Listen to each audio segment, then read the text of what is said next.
My name is Ralph. 3 years ago, the apocalypse strikes, trapping me inside this convenience store. It refuses to release me, but grants me a survival system powered by energy. If the system's energy reaches zero, I die with it. Right now, its countdown leaves me only 55 minutes to live. At last, someone crosses my threshold. Energy surges through the system, and relief loosens my chest. A customer. My energy is finally here. My welcome rings through the store. You're safe here, ma'am. The injured customer stares down. My legs. They work. Shooting is possible again. Hope makes my voice brighter as I gesture across the shelves. Come inside. This shop has everything you could possibly need. The customer suddenly spots a familiar weapon and reaches toward it. My life-saving golden cudgel. Alarm shoots through me. I throw up both hands and shout, "Careful, don't move another inch." The merchandise trembles while I wait for the store's rules to react. The system flashes. Warning, tokens named detected. Rule activated. The store's punishment strikes before anyone can escape. An invisible force strips the hostile customer, and the system deducts another 10 minutes from my remaining life. Then its cold accounting fills my vision. Wall repair cost 15 Type 1 raw gold coins. 2 electrotherapy treatments cost another 10. I stare at the stunned pair and hold out my hand. That makes 25 coins. Which one of you is paying? The stunned visitor looks around. What kind of place is this? The companion cuts in. A place where more nonsense gets him killed. There is no time to waste. Once more, repairs cost 15 coins, alien crystal electrotherapy costs 10, and the total is 25. Who is paying? Rule 2. No stealing. The store's prohibition activates the moment someone tries. Recognition replaces the customer's anger. The visitor points shakily toward the shelves and says, "Those really are spiritual connection spray and fast-acting cold medicine. Name the price." I count every charge on my fingers. The spray costs 21 gold. The medicine package costs 15. You also owe 25 for the damaged wall and both treatments. Neither customer interrupts me. I extend my palm and finish. The full payment is 61 gold. The customer checks their supply. Only 40 gold crystals are available. Not enough for both the spray and cold medicine. That is not enough, and you still owe 25 for repairs.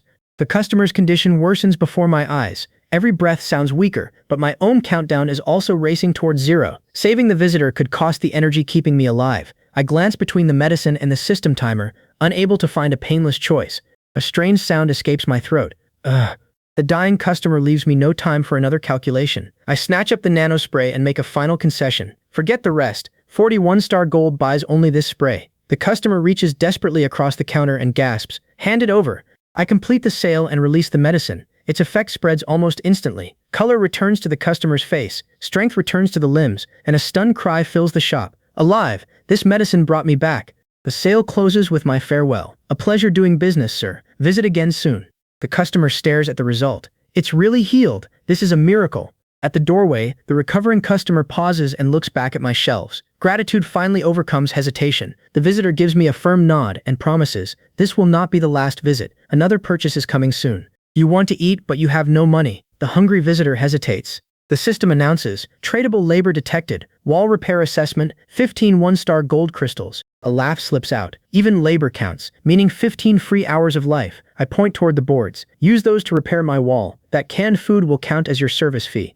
The hungry visitor studies me as though measuring how easily my neck might break. A murderous thought becomes visible in that stare. Rob the weak shopkeeper, crush him, and seize everything. Then remembered electrocution makes the visitor recoil from the shelves. Hunger wins over violence.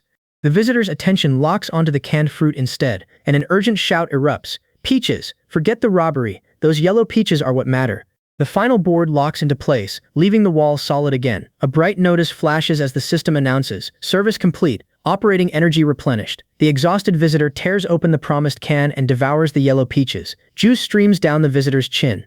Delighted laughter fills the shop. Gripping the empty can, the visitor cries, "Delicious, absolutely incredible." The fruit grants no enhanced effect or special ability. Still, the customer's murderous agitation melts away faster than any tranquilizer could manage. My warning is plain. Anything you want has a price, and you must pay it.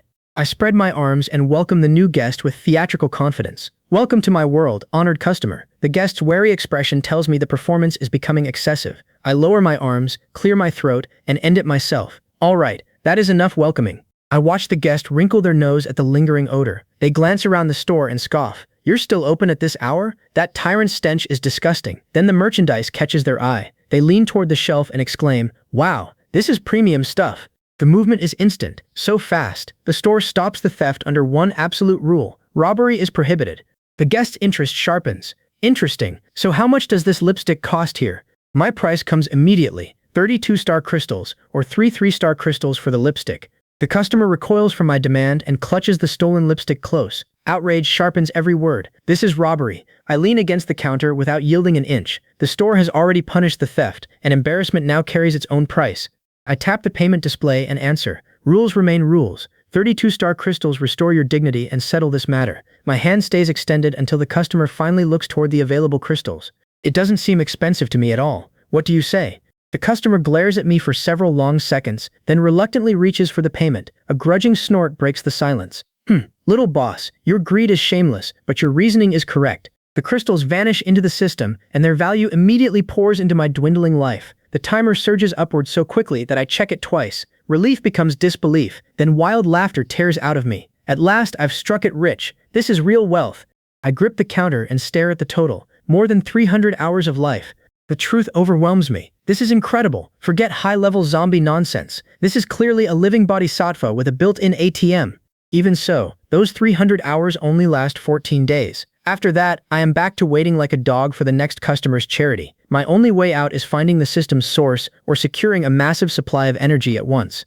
I keep my farewell courteous and offer the departing customer a respectful nod. It is a pleasure meeting you, ma'am. She examines the purchase once more and gives an approving verdict. The value is better than expected. A more important possibility suddenly occurs to me. Before she reaches the door, I raise one hand and call after her. Wait, you move through this city with confidence. You seem to know every district, faction, and dangerous route inside it. So I'd like to make a deal with you. She pauses on the proposal. What kind of deal? Come back next time, and I'll give you a full 20% discount. The information is my price. How many high-level customers like you live in this city? Suspicion enters her stare. Are you trying to extract information from me? A businessman. That's all I am. Understanding my clientele is the best way to serve you well, isn't it? My customer snorts. Not many of us exist, but we all come from only one source, one tower. Every one of us is born there. That tower is the city's forbidden zone, where everything begins. Its name is the Forbidden Origin Tower. A warning immediately follows. Don't get any funny ideas, little boss. That isn't a place you can touch. Facing the system, I ask, how can I obtain information from outside the store? The answer appears at once. Advanced business needs detected. Spend 100 hours of operating energy to unlock new functions. The price nearly makes me curse. 100 hours? Damn it, this is robbery. The system explains, once unlocked, the store owner may spend a small amount of energy to issue commission tasks to designated customers or the entire region. The store owner sets each reward, while the system serves as an independent third party and notarizes the agreement. The commission function is exactly the tool my situation requires. I study the new options, already matching dangerous tasks with customers capable of surviving them. Excitement pushes me toward the next step. Very good, then the first commission will be... My voice trails off when the obvious obstacle appears. The reward field remains empty while I reconsider the risk. A commission needs something valuable enough to draw capable customers toward almost certain danger. My confidence falters, and a hesitant sound escapes me. Joan admits. Joan doesn't want to get close to the Forbidden Origin Tower. Drew's army is still available, but one problem remains. I can't even leave the store. How can I know whether they'll play tricks? Movement outside the shop interrupts my planning. I approach the window and find a small cat slipping between wrecked vehicles, while infected monsters roam nearby. The sight seems impossible in this ruined city. The animal is thin but quick, and every step avoids broken glass and grasping hands. I press closer to the window as it darts toward my entrance. Monsters fill every street, yet a living cat is still running around out there. The survivor squeezes through the doorway, ignores me completely, and fixes its hungry gaze on the food shelves. The cat creeps along the lowest shelf and stretches one paw toward an unguarded packet. Its caution disappears the moment food comes within reach. I catch the paw before it touches the merchandise and shake my head. So that is your game, you're a little thief too. The cat reaches for the spicy strips, but I stop it. First, the rules will punish you if you try stealing them yourself. There is another lesson it needs to understand. Second, nothing beneath this roof belongs to you. Everything is mine. Don't worry, because I am the rule here. Even the powerful infected woman has to wait in line when she wants food. A better use for the hungry cat takes shape in my mind. I crouch to its level, hold up a spicy strip, and smile. How about making a deal, little guy? The cat reacts to the word, so I explain the terms. A deal is simple. I'll provide as many spicy strips as you want, and in return you handle my errands. Of course, that means you'll need plenty of spicy strips.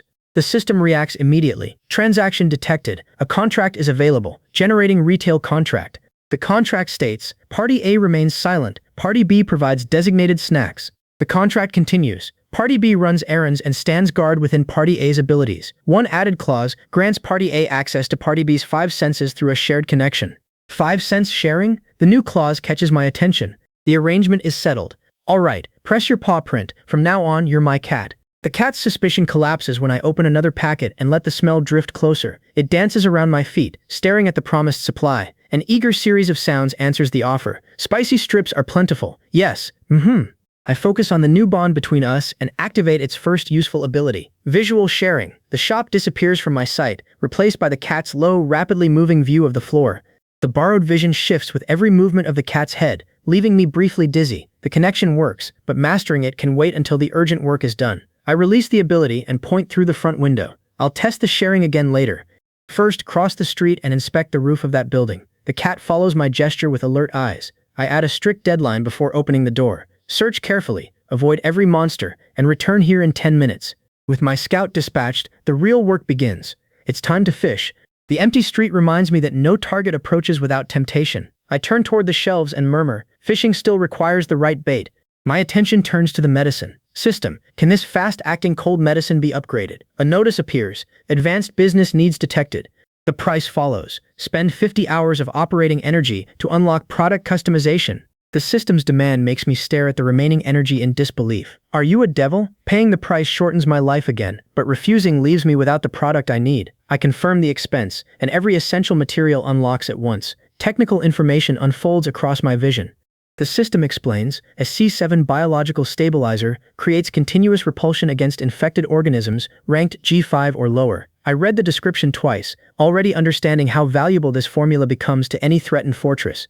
This stabilizer is practically a miracle cure for Drew. Related intelligence also appears. The second-floor archives here contain a hard drive holding Forbidden Origin Tower project data. Drew and Joan can be commissioned to retrieve the stabilizer. A new panel opens before me, and the system requests, please set the commission reward. Ordinary coins will not justify entering such a lethal area. I consider what powerful customers value more than wealth, access, scarcity, and the right to move ahead of every rival. The answer becomes obvious. I enter the terms and declare, reward, tokens, nommed 1 priority transaction voucher. The system records my choice and prepares the commission for release. The voucher grants its holder 1 customized product or absolute purchasing priority whenever a new product launches. For Drew and Joan, no other reward could be more tempting. The system confirms, commission sent, energy consumed, 1 hour. Whether a human base or an infected force obtains the materials first, the winner gains the initiative. The bait reaches the regional network, and a response arrives almost immediately. A system notice flashes. Client Drew has accepted the commission. At the departure point, Joan accepts the same dangerous race without hesitation. The system broadcasts her status. Client Joan has accepted the commission. Departing at full speed. Target Sanhei Pharmaceutical Factory. Her figure races into the ruined streets. Elsewhere, a soldier warns the captain. That is a G5 predator's nest. Elsewhere, at the military position, a soldier's warning fails to change the commander's decision. The threatened barrier leaves no room for caution. The commander faces the assembled squad and says, that stabilizer is essential. This is a direct order. A hand strikes the map where the dangerous nest blocks their route. The commander continues, the barrier depends on this mission. Enter the factory, secure the stabilizer, and bring it back at any cost. Through the connection, I remember the mutant rats circling property that belongs to me. Killing them would waste useful messengers, but their theft still requires an answer. I give the cat 1 final instruction. Do not kill those rats. Break their legs instead.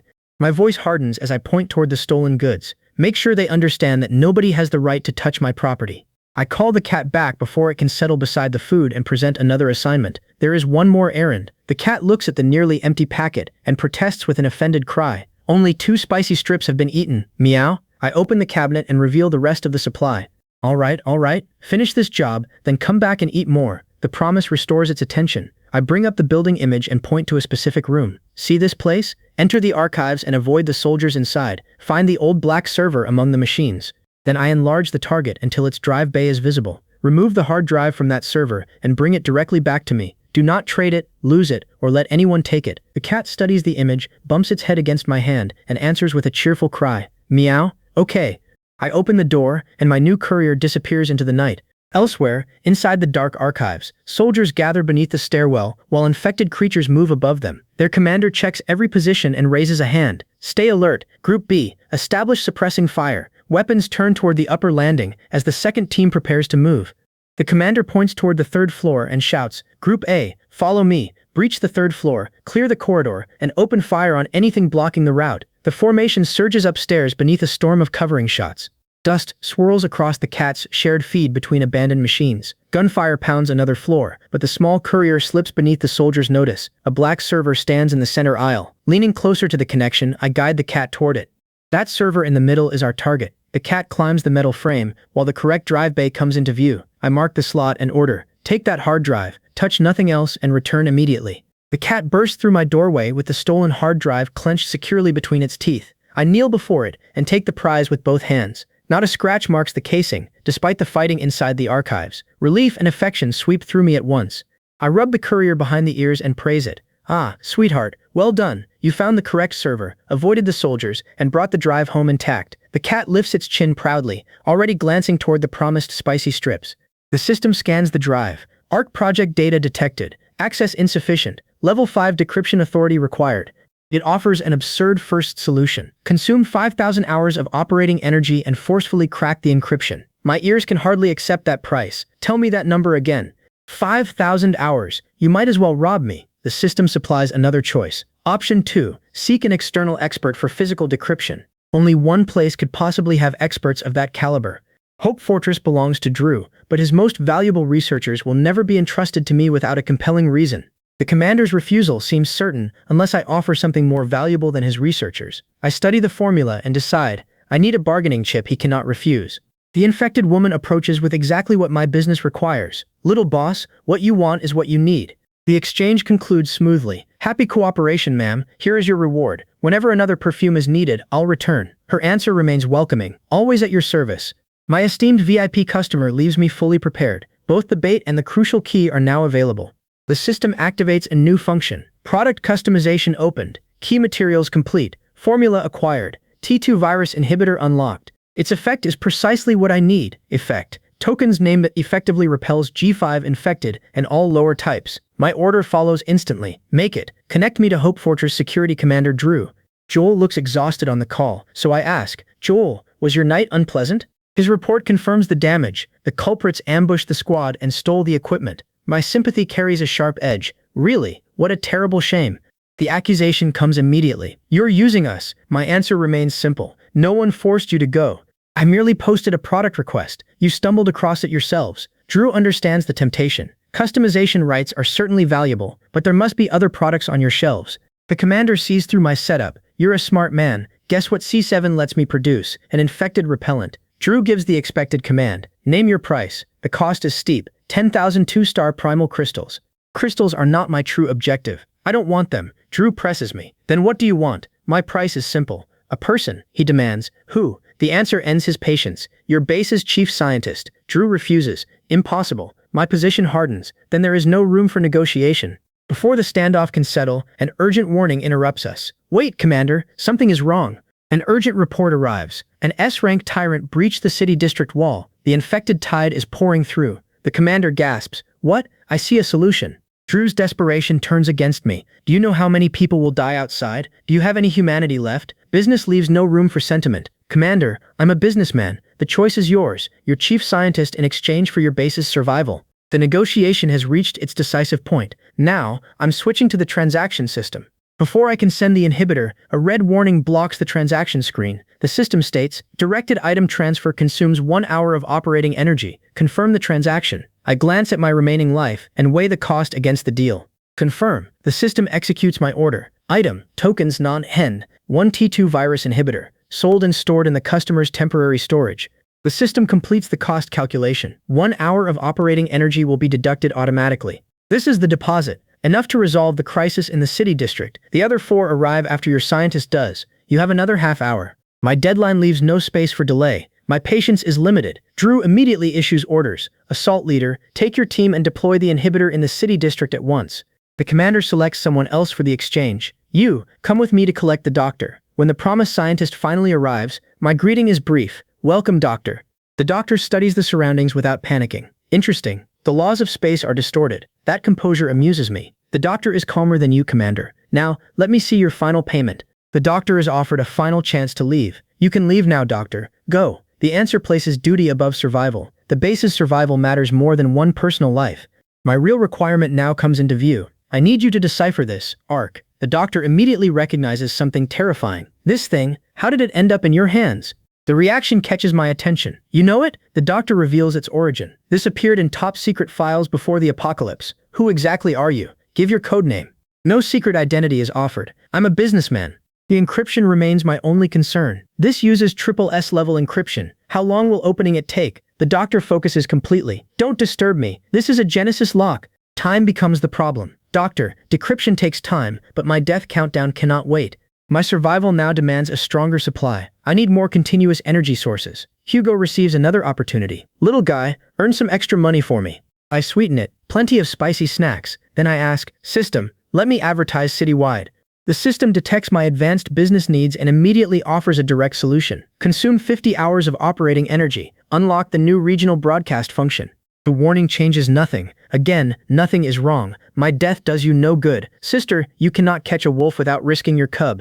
The system confirms the unlock and defines its reach. Send text and image information to all original gold holders within a 10-kilometer radius. The targeting instantly gives me the answer. These original gold holders are exactly the audience, so regional broadcast works like a precise push notification instead of a blind advertisement. The message must sound sweet and loud, but it also has to strike their pain point hard enough to reach the soul. No ordinary citywide broadcast can compare with targeting this exact. After weighing the pitch, I name the service the courier organization and place the offer before every eligible holder. Elsewhere, one recipient notices the new image and calls his boss over. Boss, look at this. The boss studies the unexpected offer. What is this? Some kind of trap? The image promises compressed biscuits and alien collagen. One starving survivor immediately chooses the risk. Compressed biscuits, give me a piece of alien collagen. Even if this is a trap, let me eat my fill before dying. Another excited voice calls out, Brother Lei, look at this. Laughter erupts. What a great start. Elsewhere, inside the mutant stronghold, a ruler studies the sudden flood of delivery requests. Starving survivors have finally become paying customers, and every subordinate can carry an order. The ruler slams one hand onto the table and bellows, notify every subordinate in the group. Start work immediately. Messengers scatter through the tunnels, collecting goods and assigning routes. Within moments, the new delivery operation spreads across the district. Elsewhere, along the delivery routes, repeated exchanges replace the earlier chaos. Mutant couriers carry food outward and return with payment from desperate survivors. An observer watches another successful trade and exclaims, "This is sustainable development." Then a new sight draws the observer's attention. A hand points across the street as the excited report continues. "Brother, those survivors are openly trading with mutant beasts." Elsewhere, a rival operation finishes the day empty-handed. Its leader fumes. "We haven't received a single order today. That courier organization stole everything. They're stealing my business." Anger turns into retaliation. "Give the order. Ambush those couriers." With that command, the rival group prepares to seize the next shipment. At the ambush, a gunner opens fire. Laughter follows the shot. "Got it."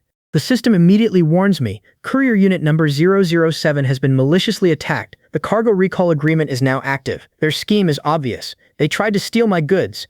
At the ambush site, the attackers find no cargo. Their leader snarls, "Where are the goods? Useless trash. You can't retrieve even one piece of cargo." A subordinate stammers, "Brother Lei, what can tame mutant beasts?" The leader jolts at the implication. "Explain." The report grows worse. "It can even retrieve objects from a distance." Their leader reaches a decision. "Then we'll blockade their hideout." The leader issues the full threat. "Tomorrow, surround that lousy shop with armored vehicles and machine guns. Let's see how many days it stays open." Their plan is now fixed, an iron barrel siege around the shop the next day. Back at the store, payments continue pouring into the system until the total barely fits on the display. I compare the night's earnings with my usual sales and laugh in disbelief. One night of business brings in more than 10 ordinary days. The crowded shelves are thinning, but my remaining life keeps climbing. Elsewhere, inside the rival headquarters, the leader leans back and imagines my store standing deserted. A low chuckle grows into triumphant laughter. "Kid, without customers, let's see how long that lousy shop survives." His followers wait for the promised collapse while he claims the prize in advance. Once the business can no longer hold on, the entire shop becomes mine. He rises to celebrate, certain the blockade has succeeded. Then noise from the street reaches the room, and his confident expression begins to crack. The answer comes immediately from beside him. All the customers are lining up outside. His imagined victory collides with the bustling queue.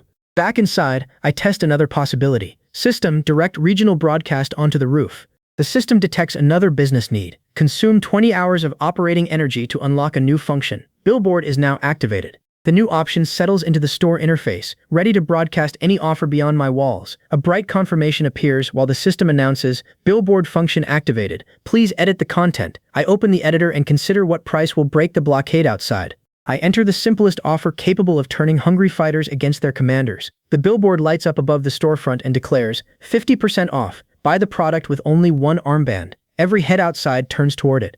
Outside the store, the hostile guards notice the crowd staring toward my illuminated billboard. One guard steps forward, grips a weapon, and snarls, "What the hell are you looking at?" Nobody answers. The guard sweeps the muzzle across them and repeats, "Humph, what the hell are you looking at?" Outside the store, the tense crowd edges toward the discounted food. A commander raises a weapon and blocks the first hungry fighter. Planting himself before the supplies, he orders, "Anyone who moves dies without mercy." Rifles rise throughout the loyal formation. Every starving fighter freezes, trapped between certain punishment and desperately needed food. One starving fighter finally breaks. "We're dead men anyway. No more of this." The command side reacts at once. "Stop him. Shoot him." Instead, more fighters join the resistance. "Brothers, Noah is living the high life while we're starving." Shock freezes the loyalists. "What?" The rebels surge toward the supplies. "Combat supplies. Charge." The uprising spreads through the ranks as voices roar. "Rebellion! Rebellion!" The sudden rush floods the store with customers. Now this is what a bustling business looks like. The doctor interrupts the rush, and I ask, "What's wrong, doctor?" The doctor rushes toward me with trembling hands and wild triumph across his face. He grabs the counter and shouts, "The ARC project is deciphered. The code is finally broken." Customers are still pressing forward, and the sudden announcement threatens to halt every sale. I raise my hand before the doctor can reveal more. "Doctor, wait a minute. The crowd still needs serving one transaction at a time. How long will this keep me busy? System, do you have a self-service mode?" The system detects my bulk transaction needs. The relentless charges make me snap. "Sister, no, you're a shrew." A dry cough sounds as self-service vending activates, costing 10 operating hours. The store announces, "Queue behind the yellow line. Show your scarf and armband for identification." An announcement rings out. "This store is opening self-service vending. Everyone step back 20 meters and line up." The instructions continue. "Verify with your armband, then use coins to purchase." I switch the store into self-service mode and watch the first customers approach the vending interface. The crowd's hunger could still turn the queue into a riot, so I establish one absolute condition. My warning carries through every speaker. Anyone who cuts in line or causes trouble is permanently disqualified from trading. The threat works immediately. Raised elbows drop, arguments die away, and each customer waits for the verification screen instead of fighting for the front. The doctor demands, "What's going on?" I point to the record. "Look at the log yourself." The log reads, "Entry 734, the experimental subject's evolution exceeds expectations."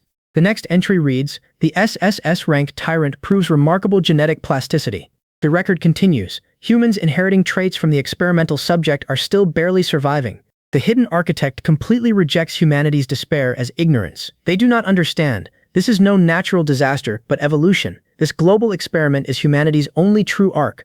He breaks into wild laughter and names the coming horror salvation. The flower of Genesis will purify this decaying world. From its ruin, a perfect era will emerge, ruled entirely by new humans. Inside the analysis room, the doctor's recording continues describing a perfect new world built upon mass death. Before the next revelation plays, a mechanical alert cuts through his laughter. Red text floods every monitor as the system announces, "Key intelligence detected." The ARC Project Error Correction Program is officially activated. The message repeats while hidden files begin opening, turning the dead researcher's final speech into evidence of an active plan. The alert makes everything click. So this is the store's true purpose.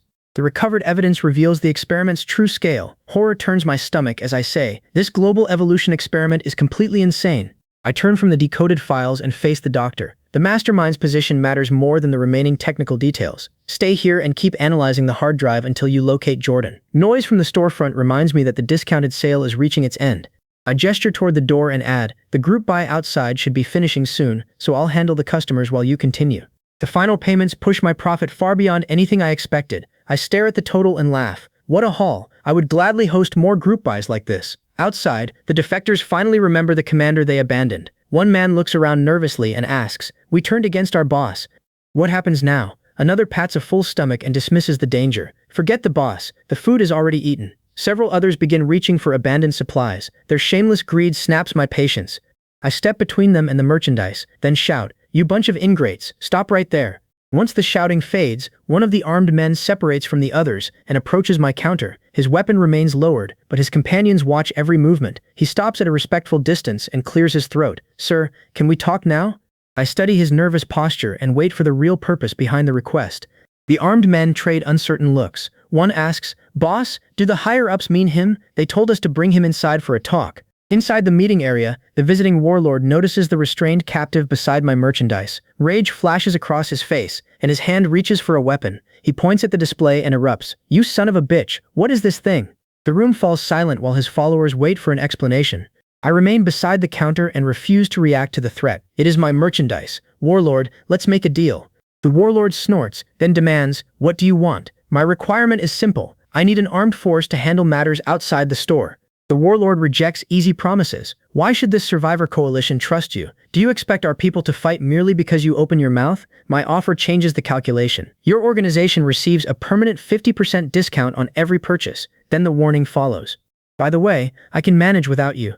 The warlord weighs my permanent discount against the hunger consuming his organization. Pride resists, but survival wins. He looks toward his exhausted fighters and admits, "Fair enough." When terror arrives, the enemy has countless people, while these fighters still struggle for a single taste of flaming food. He accepts the offered portion and seals the agreement with one bite. Then he faces me and declares, "This food binds the survivor coalition to your business. From this moment onward, the warlord and every available fighter are at your command."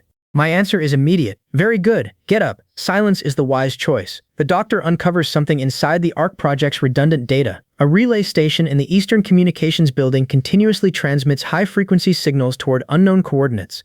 This may be the eye Jordan uses to monitor the entire city. "Chad, your very first mission begins right now. Destroy it." The communications building stands inside the tower's direct defense zone. Inside the planning room, the briefing map reveals monsters surrounding the communications building and automatic turrets covering every approach. The warlord studies the defenses and reports. "That place is packed with monsters and automated guns. Neither force is strong enough to breach it." Then the doctor activates a second display. Completed specifications rotate across the screen as he adds. However, customization of the basic powered exoskeleton has succeeded. The completed exoskeletons become their reward. "Take them. Now show me whether your survivor coalition's strength is worth the price." Inside the store, the warlord staggers after testing the unfamiliar exoskeleton. His men rush forward and ask, "Boss, are you all right?" He waves them away, suppresses the pain, and points toward the armor. Damn it, look carefully. This equipment changes everything." At the communications building, Chad gathers his people. "From today onward, our survivor coalition works for this boss, and these exoskeletons are our reward. Officers, choose the 10 strongest fighters. We have work to do." One fighter marvels at the equipment. "This thing is enormous. One punch might kill a tyrant." Chad crushes the excitement. "Shut up and get moving." The support channel comes online. Site A, your communications and visual relay server is connected. The squad reaches its position and acknowledges the command. Top floor, action received. On the top floor, the assault team reaches the last defended corridor. Their leader checks both formations and orders. Group A, advance. Group B, cover the target. Armored fighters push through the doorway, while the second group fires over their shoulders. Something massive rises behind the damaged machinery, ignoring every shot. The formation falters as bullets flatten against its body. A soldier activates the support channel and reports, "Boss, something is wrong. The target is still moving." Across the support channel, the assault team keeps firing at the advancing target. Sparks and fragments fly, but no round enters its body. The analyst studies the feed and warns, "The bullets cannot penetrate it." That is G6 armor, combining living biological tissue with machinery.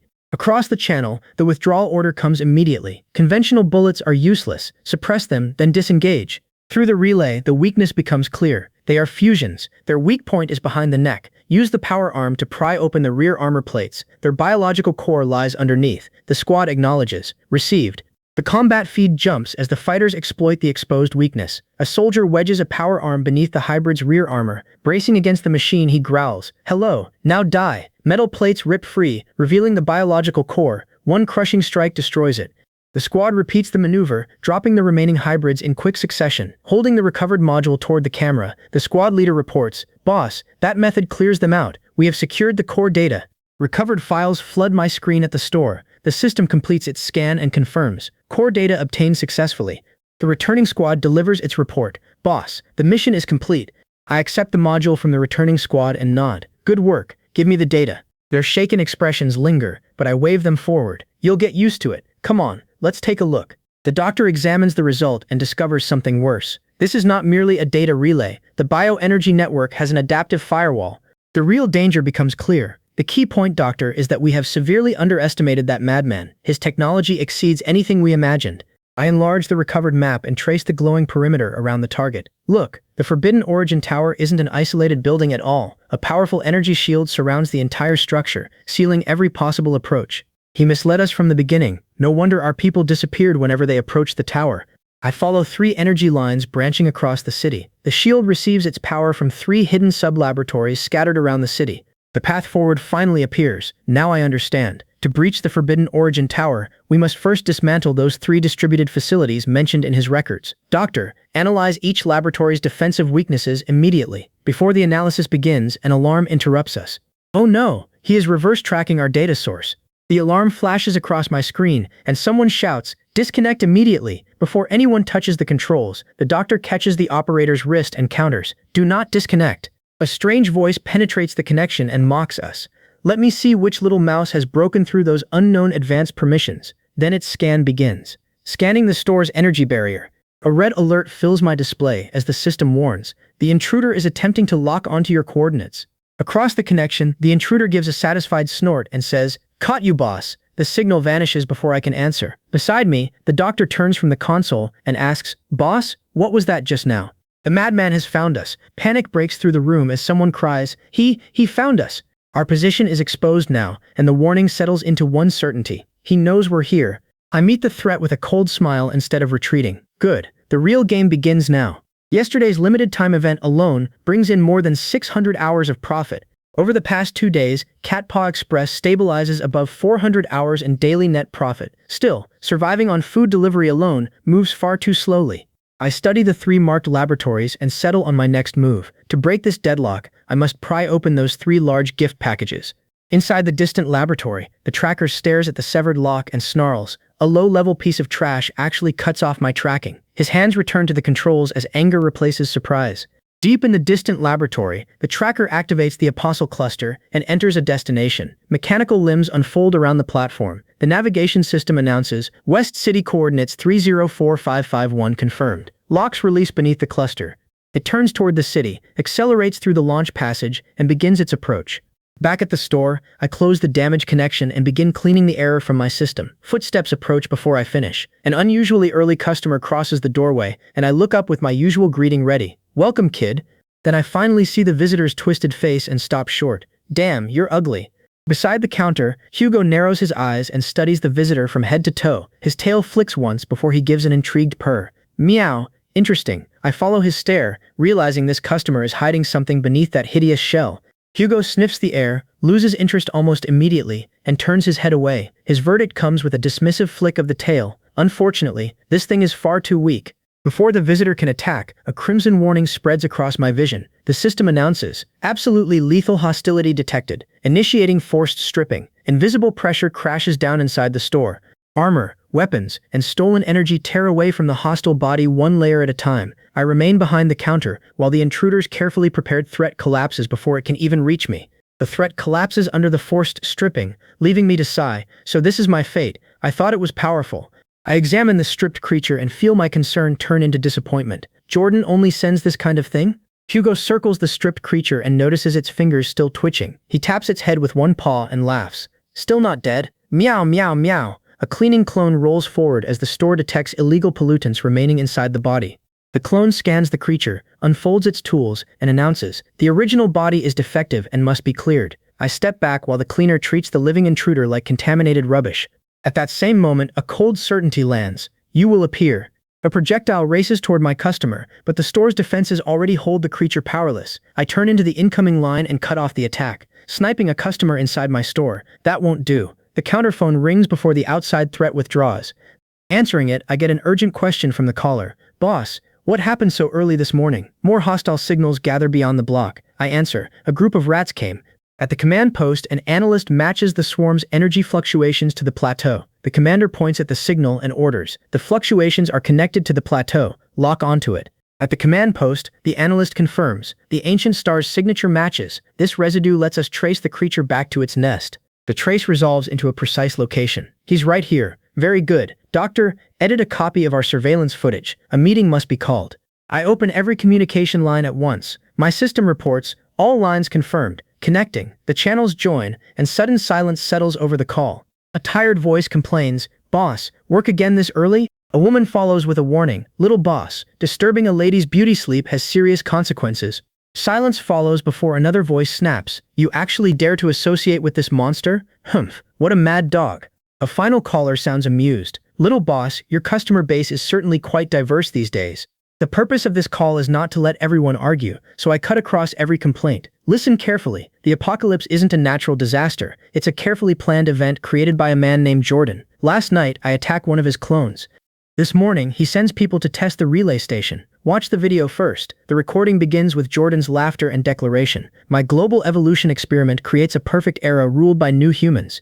Shock tears through the conference call as one commander recognizes the creatures in the footage. He strikes the table and shouts, "Jordan, that madman, he actually creates the Rex cluster." The danger leaves no room for another internal feud. Jordan's counterattack is here. If we keep fighting among ourselves, we're all doomed. Gather at the store in 30 minutes for a combat meeting. 30 minutes later, everyone gathers inside my store. Doctor, share your intelligence first. The doctor presents the signal analysis. This isn't an individual. It's a collective consciousness formed from thousands of bioengineered rats acting together as one.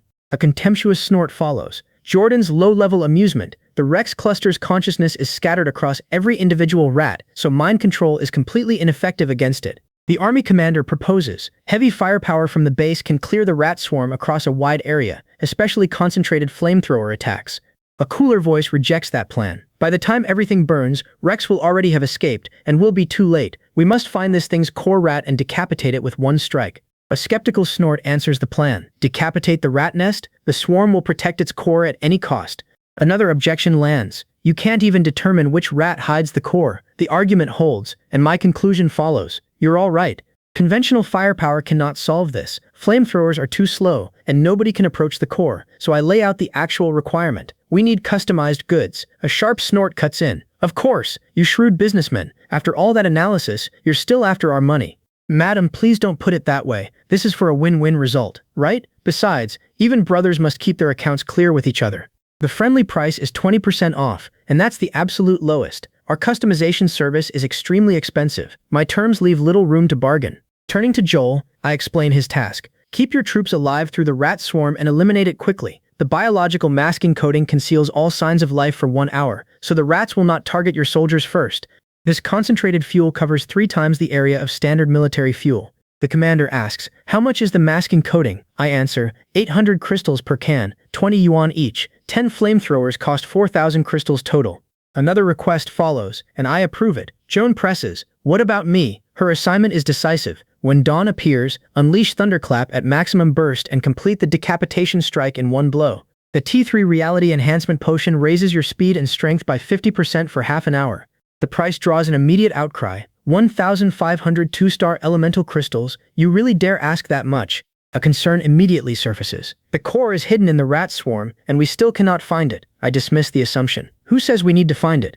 My analysis provides another way. The swarm controls the rats through a special ultra-high frequency sound wave. Its biological command frequency is already identified, and our perfect vanguard becomes the key to this entire operation. The plan becomes clear. We'll use that command frequency to force Rex out of its nest. I finish the deal, push the packed weapons toward the 3 buyers, and tap the unpaid total on my screen. All 3 of you, settle the bill. The total income reaches 6,800 2-star elemental crystals. Looking at the haul, one thought hits me. Wow, weapons are truly brutal business indeed. The last crate passes through the store entrance, and every delivery marker turns green. I confirm the teams, open the shared channel, and announce, "All right everyone, the goods are packed and shipped. Take your assigned positions. We begin now." Acknowledgements arrive from every route as the operation moves into its first stage. The invisible layer proves effective. The child is strolling through a pile of zombies, and none of them pay any attention. With that confirmation, the Vanguard team sets out. I activate visual sharing and receive a clear view from the Vanguard's position. The camera sweeps across the nest until a dense cluster of incubation sacs fills the screen. I mark the entire cluster in order. Look over there. Open that whole pile of incubation sacs. The Vanguard reaches its assigned position. We're in place. With the opening secured, attention shifts to the next attacker. Joan, it's your turn. Inside the rat nest, the vanguard fighter steps between the open sacks and raises her weapon. She draws the swarm's attention with a fierce shout. Your stinking queen is here to collect every last one of you. Orders spread across the formation. Secondary commander, support the army. Joan, Noah, and the armed organization. Take point B. Confirmation follows at once. Received. Someone surveys the swarm and grumbles. These rats have more hair than me. The swarm refuses to end. There are too many to kill. This is their trap. A sharp command silences the confusion. Quiet. The main force isn't on the perimeter at all. They're gathered inside, because wearing us down out here was never their goal.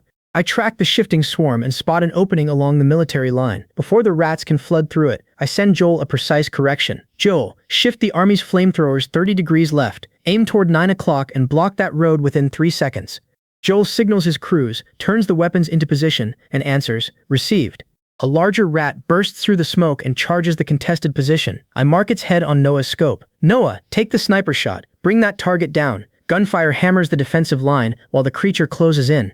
Nearby, another fighter braces against the swarm, forces his weapon back into position, and shouts, "Come on, give me support. This position cannot hold much longer." Another team activates its sonic device across the battlefield. The pulse rolls through the rat formation. Front ranks stumble, turn, and attack the creatures behind them. A fighter points into the spreading chaos and shouts, "They're killing each other." Command signals vanish from the feed as the swarm breaks into frantic clusters. Their coordinated advance collapses within seconds. Laughing at the reversal, I open the team channel and answer, "Well done. The sonic interference has disrupted their command system. Keep the pressure on while they remain divided."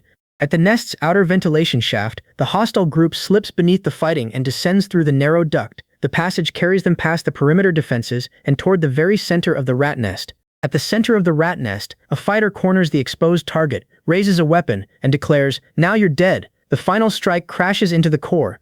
At the nest's core, the final strike lands and the target collapses. The attacker checks the ruined core, lowers the weapon, and reports, "Done." A system warning immediately follows. Core consciousness has disappeared. The purification process will now be initiated. A fresh warning flashes across my shared display as the base begins shaking. The system announces, "This base will self-destruct in 60 seconds. The explosion warning triggers an urgent order. "Oh no, this place is going to explode. Everyone, evacuate." The countdown continues. Self-destruction begins in 58 seconds. Then the escape route fails. "Damn it, the exit is blocked."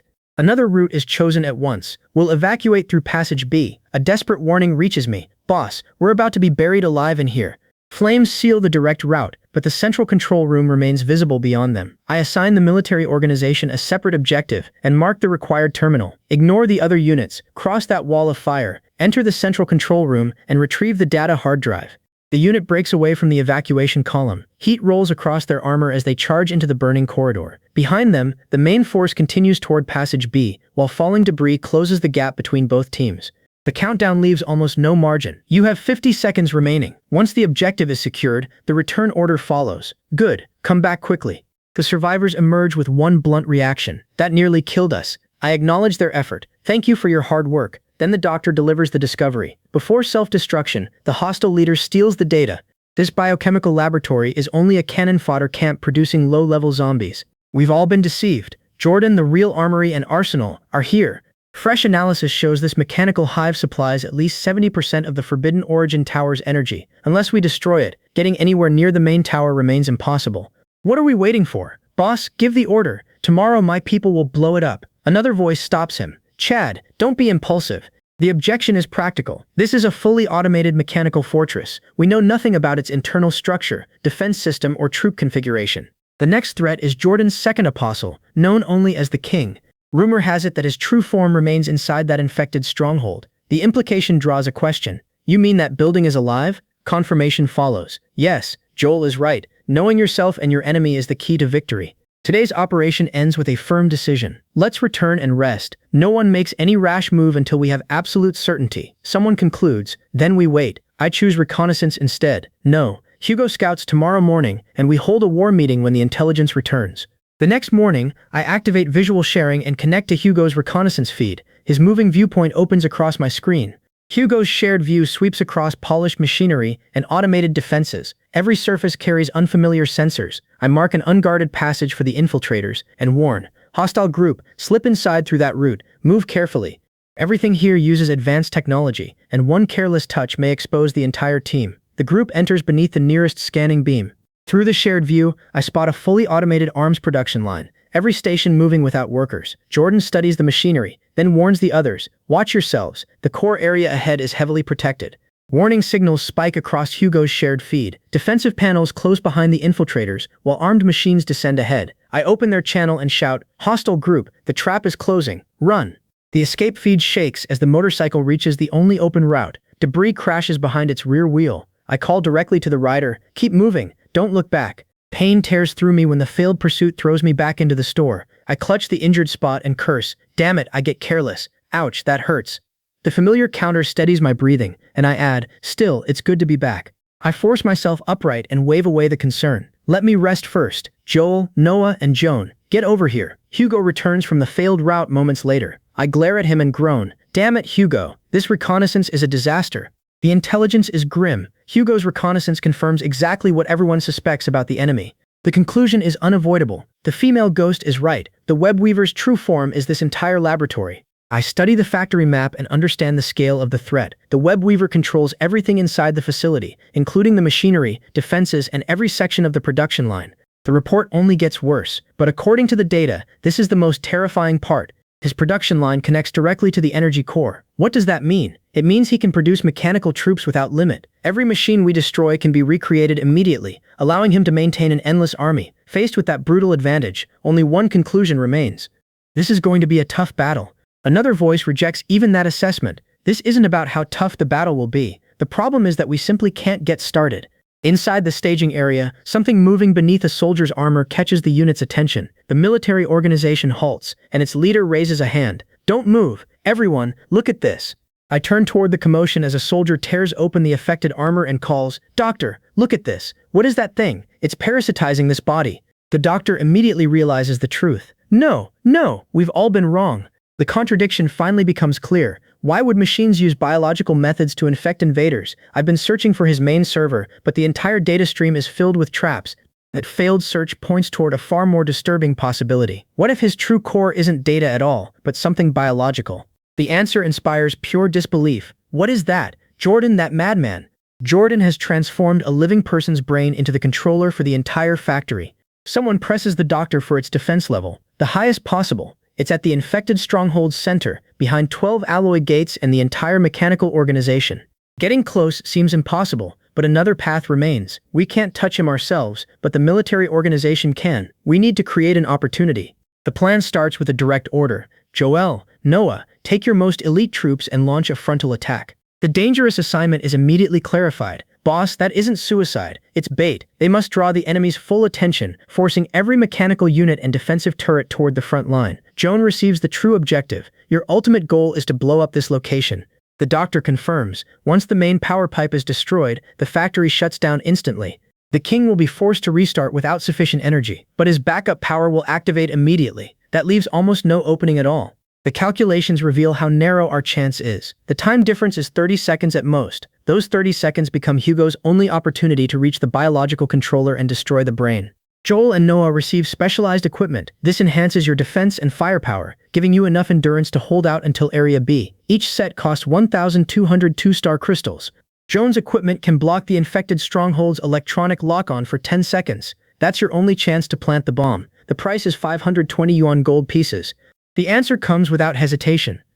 10 seconds is enough. One final danger remains. The brain is biological, so regular electromagnetic pulses might fail and could even activate its defense mechanisms. A special device becomes the solution. You must insert this into the brain within 30 seconds. I end the briefing and signal every team to move. "All right, everyone, take your positions." Outside the facility, the combat squad reaches the wall, secures its climbing lines, and begins ascending toward the assigned entry point.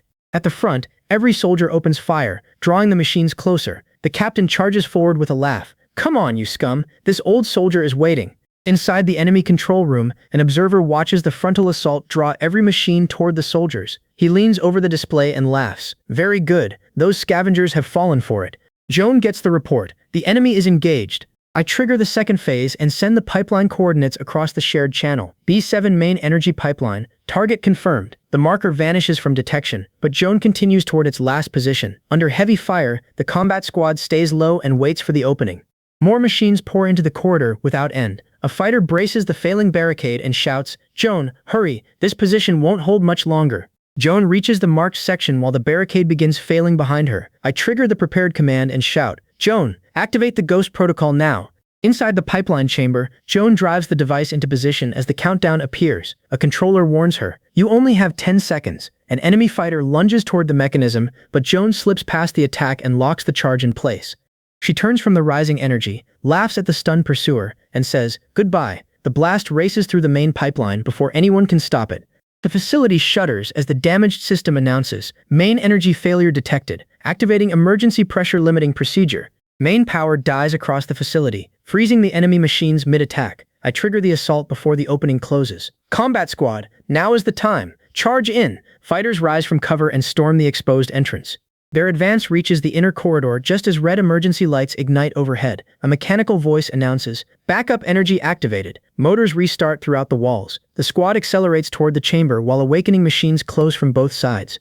Inside the facility, red lights ignite as the combat squad breaches the inner defenses. The automated alarm repeats, "Warning, warning, biological threat detected." The system begins breaking down. "Error, error."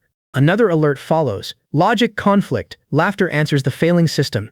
Inside the facility, the enemy suddenly cheers. "There is a new toy. Time to build with blocks." Nearby fighters stare at the display in confusion. One asks, "What is he doing?" The enemy tears components from his own structure across the shared feed. A fighter recoils and shouts, "He's dismantling himself." Support columns rupture before anyone can reach him. Machinery crashes through the floor, and fractures race along every wall. I open all team channels at once. The facility is collapsing. Everyone retreat immediately, leave the equipment and reach the outer wall. Squads abandon their positions and sprint through falling debris. One passage caves in behind the final group. Another team blasts through a blocked exit before the ceiling descends. The last friendly signal crosses the perimeter just as the central structure folds inward. I release the channel and say, "Well done, everyone made it out." A final warning flashes before me. "Unknown system holder K, codename Hunter, has entered this area." Another alert follows. "This system is attempting to plunder your customer resources." How can there be a second system? The warning continues. "Connection to customer scavenger A is lost." Warnings pile across my display before I can trace the first loss. The system announces, "Searching for Courier 017. Vital signs lost. Warning, warning, warning." I pull up the city's logistics map and watch delivery signals disappear one after another. The pattern is deliberate. Someone is hunting my couriers across the network and cutting off my income directly at its source.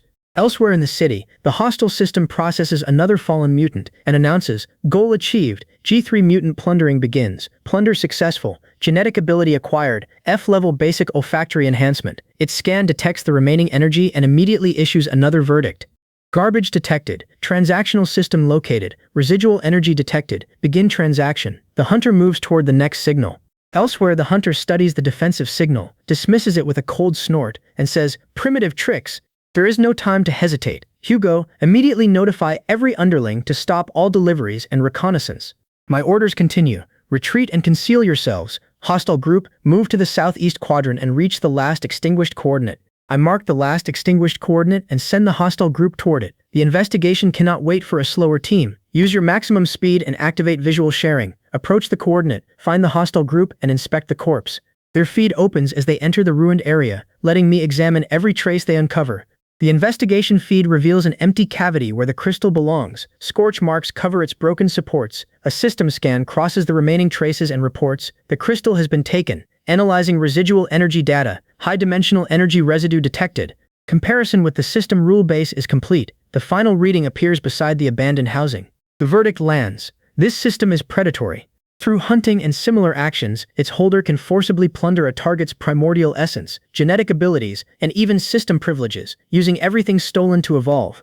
A predatory system can keep evolving, but those delivery men and scavengers are only appetizers to its holder. For rapid evolution, the hunter's true targets must be my high-level clients. I immediately connect Noah, Drew, and Joan before the hunter can isolate them. Elsewhere, the predatory system continues processing its stolen gains and announces, "Vault 1, 32% acquired. F-level primary olfactory enhancement obtained." The next result triggers a warning. F-level keratin hardening detected. Gene heterogeneity is too high. Its conclusion is contemptuous. Evolution efficiency is below 0.11%. Group garbage. The hunter grows impatient. How long will evolution take with such low-level prey? His system begins another sweep. Scanning. Every high-level energy source in this city is receiving notifications. High-level energy scanning begins now. On the hunter's display, 3 high-energy entities appear within the same area. His system identifies them one by one. Target 1, Drew, human, threat level A, genetic potential A. Target 2, Noah, human, threat level B, genetic potential A. Target 3, Joan, high-level intelligent entity, threat level A, genetic potential SS level intelligent infected. Inside the hunter's scanning field, 3 powerful signals eclipse every lesser target nearby. He studies their readings and settles on Joan first. His system confirms the selection. These are the real prey. Target 3 is locked, and tracking begins now. Over the connection, one voice challenges me. Boss, another job already? Another cuts across it. Quiet. We just finished a battle. Casualties still weigh on them, but Joan focuses elsewhere. Little boss, just got back. Find something that can repair these broken nails. I take control of the call. Listen first. A new enemy has appeared in the city, a killer codenamed Hunter. He steals his prey's power and uses it to evolve. I make the threat unmistakable before anyone interrupts again. Drew, Noah, and Joan, you are his highest priority prey. Everyone else, remain alert and watch for his approach. He steals abilities from every target he kills, so nobody faces him alone. Joan returns to her immediate concern. Little boss, the hunter warning is noted, but that damned battle broke a nail. She remembers her earlier reward. Let me use that priority transaction voucher now. My answer is immediate. Of course. Joan lays out her request. The item must repair my nails and enhance my charm. She insists. Maintaining perfection matters even during the apocalypse. My offer is simple. No problem. 52-star elemental crystals, and it can be made right now. Come choose. Still, Drew and Chad are strong but human, while Joan is a high-level intelligent being. To the hunter, Joan is the most lucrative prey anywhere in this city. I refuse to leave Joan exposed to that predator. She is far too valuable to lose now. If she dies, I will never find another S-rank client who spends like a walking cash machine. No, this investment needs insurance before the hunter reaches her. Damn, I am already invested, but investment alone is not enough. The hunter's fighting style remains completely unknown, so first-hand data on him is essential. While I consider the hunter's unknown abilities, Joan returns to our unfinished transaction. She folds her arms and examines the counter. Very well, little boss. Let me see what you truly have. Is my equipment ready? I bring out the prepared item. Everything is ready, and this piece is especially useful. Joan reaches toward it, then abruptly freezes. Her confidence vanishes as she notices its strange appearance. Wait, what exactly are you giving me? Joan stares at it. What is this ugly thing? I keep the instructions simple. A talisman. Ignore its appearance and wear it close to your body. I push the talisman toward Joan and keep my warning direct. Wear it properly, and do not die out there. I still have plenty of valuable equipment waiting for you. Joan secures it against her body, but her attention suddenly shifts beyond the shop. She raises one hand and cuts me off. Enough, nagging little boss. The warning is understood. My prey has finally appeared. Outside the shop, Joan turns toward the hidden presence. Her posture changes from irritation to predatory confidence. She releases her power and calls into the empty street. Hunter, stop skulking around. Within this city, Joan is the one who hunts. Across the darkened street, the hunter answers with a contemptuous sneer. Nothing but a watchdog guarding someone else's territory. His system receives the silent command and responds at once. Basic stealth is activating. F-level genetic ability has successfully activated. His outline fades until even his movement becomes difficult to trace. In the abandoned street, Joan senses movement without seeing its source. She whirls toward the disturbance and snaps. Who is hiding there? The hunter's laughter circles her from the darkness. An S-level entity truly has exceptional perception. Unfortunately, that pressure cannot reveal or restrain this body. Joan strengthens her field, but his concealed presence continues advancing through it. The hunter welcomes her with a laugh. Welcome to my table, his system announces. Hunting domain activated. Joan's amulet detects predatory killing intent, and Ghost Eye automatically activates, transferring real-time video. Through the feed, the truth hits me. His system is SS level? Joan recoils. What is happening to this body? The hostile system confirms the advantage. Hunting domain activated. Within the domain, the host's attributes increase by 20%. The domain locks onto Joan, cutting every attribute by 30%. The monster laughs. Inside this domain, prey has nowhere to escape. He strikes again, jeering. Too slow. Joan cries out under the attack. Joan stares at him in horror. What kind of monster are you? Inside the hunting domain, the monster watches Joan's strength collapse beneath his control. Her fear only deepens his excitement. He spreads his arms and laughs through the distorted space. The true hunter stands before the prey. Every valuable gene in that body belongs to this system now. Dark energy closes around Joan as the plundering process begins. The domain tightens, isolating her from every escape route, while the monster waits for her power to become his. Within the hunting domain, the monster's triumph ends abruptly. Resistance surges through the plundering connection and hurls him backward. Clawing at the unstable channel, he demands, "What is happening?" His system answers with an urgent warning. Plunder failed. Unknown high-level permission detected. An unidentified rule authority is protecting the target. The energy around Joan begins breaking apart. Within the collapsing plundering channel, the hunter's system loses control of the transfer. Its warning repeats with increasing force. Predatory plundering behavior is forcibly terminated. The current operation is terminated immediately. The energy wrapped around Joan breaks apart before any genes can be taken. Through Joan's talisman, I force my voice directly into the broken domain. The hunter's rules may control his ground, but my transaction protects its client. That woman is under my protection. How dare you touch one of my clients? Inside the hunting domain, the monster recognizes my voice before he sees any opponent. His confidence gives way to suspicion as the failed plunder exposes the power behind Joan's talisman. That voice belongs to the little boss. He finally understands why my trading system feels so despicable to him. I do not compete through ordinary strength. My system establishes rules, predicts hostile behavior, and punishes anyone who violates a protected transaction. The hunter searches the domain for another explanation, but every result points back to me. His own hunting domain suppresses prey through predatory authority, while my transaction rules recognize that suppression as an attack against a client. That contradiction allows my protection to interrupt his plunder before it finishes. The monster studies the shattered energy around Joan and realizes my rules do more than resist him. They directly restrain the foundation of his hunting ground. Instead of retreating in fear, the hunter laughs. Finally, a worthy opponent arrives. At the edge of the failing domain, the hunter abandons Joan and withdraws into the darkness. Before vanishing, he sends one final challenge through the connection. "Client, deliver this message to the little boss. This hunter will meet him again." Beyond the ruined domain, the hunter reassesses the opponent who stopped his plunder remotely. He no longer dismisses my store or its rules as harmless tricks. His expression hardens as he reaches a bitter conclusion. What exactly is that little boss? He is another predator, except his power breaks every accepted rule. With the danger stopped, I reassure Joan, "Do not be afraid. You are my important client, and he will never harm you." The hunter's rules are forcibly terminated by my trading rules, but he will keep hunting my clients to evolve. Passive defense only means waiting to die. That monster must be completely eliminated. One problem blocks me. This shop confines me while that top-tier hunter hides in the shadows. As long as leaving remains impossible, he always holds the initiative. Silence becomes my code as I work through the final section of the psychic corruption tower. The last pattern resolves, revealing the third apostle's survivor refuge hidden deep within the structure's sealed core. The refuge is the Forbidden Origin Tower's final and most troublesome energy source. It is a stronghold that must be eradicated, and now a predator eagerly waits for its prey. All my high-level clients are now the hunter's targets. The counterattack takes shape. Gather Drew, Noah, Joan, Hugo, and every available trump card in one place. Then attack a target the hunter cannot possibly ignore. For a predator like him, that gathering will look like a feast. The plan kills two birds with one stone. System: activate highest priority communications. Everyone must be summoned immediately. The channel falls silent before someone groans. "Boss, another job?"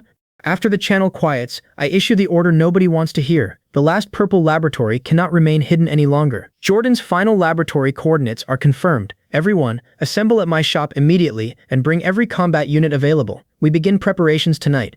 Our next operation is the final assault against the survivor refuge, and this time we destroy its tower completely. Once everyone arrives, the briefing begins. This final sub-laboratory is the mental pollution tower.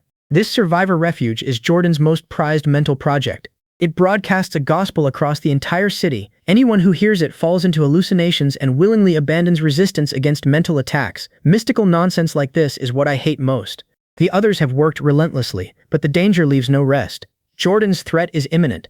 We have no time. Once the Forbidden Origin Tower's shield falls, we dismantle it completely. Inside my shop, one commander rises before the briefing ends. His forces remain ready outside the city. "Boss, every soldier under this command can assemble immediately. Give the order, and they will move." I check the gathered strength and set the timetable. Good.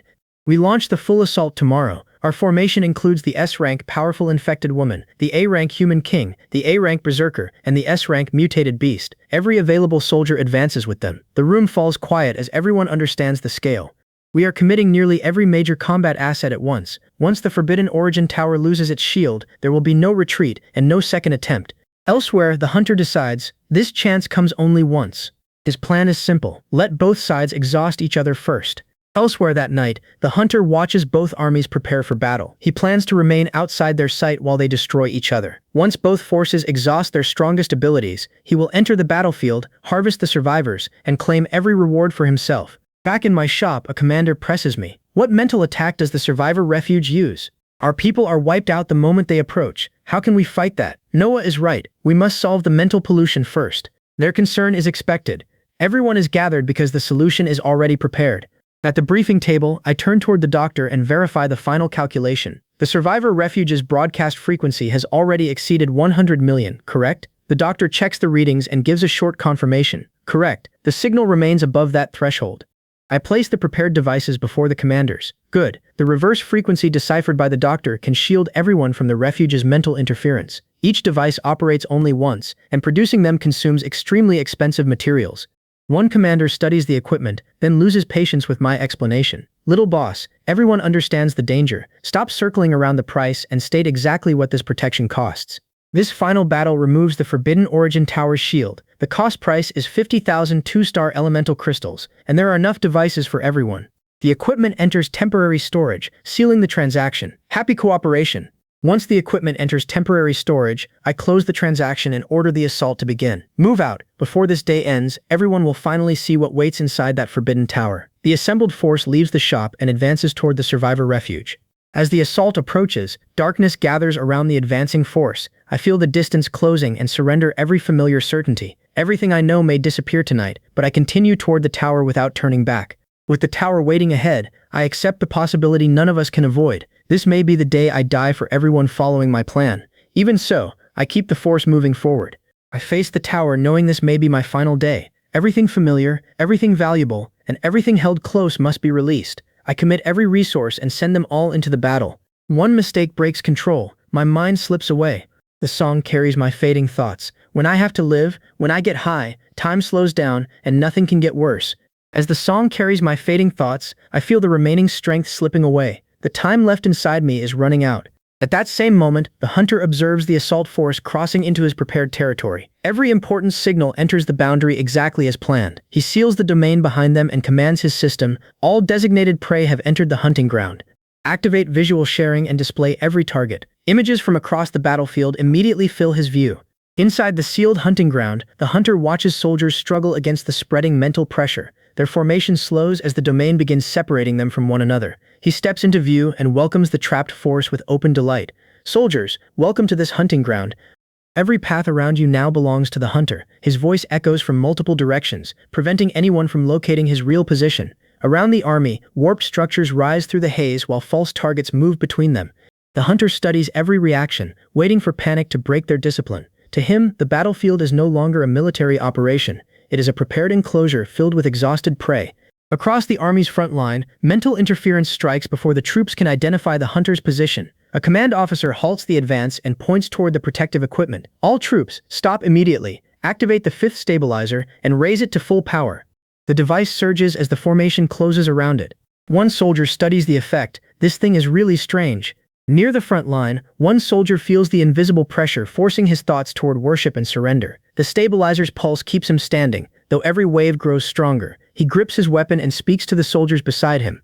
Without the boss's equipment, this soldier would already be kneeling and singing hymns. Another pulse passes through the formation, clearing the hallucinations for only a moment. Shapes still move inside the haze, and distant voices continue calling the troops toward the tower.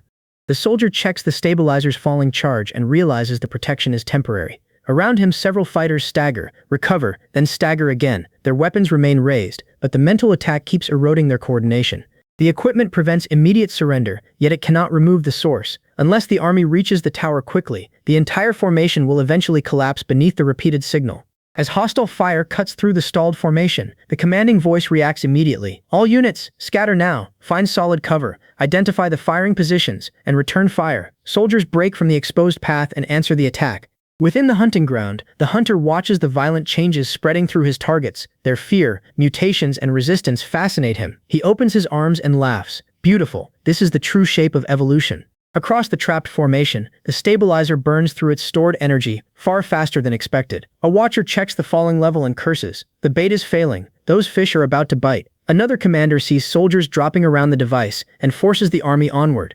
The stabilizer cannot endure much longer. Every unit must reach the tower before the entire force collapses. Move now. The remaining troops surge toward the entrance, while mental interference tears through their thoughts. Inside one affected mind, competing voices seize control.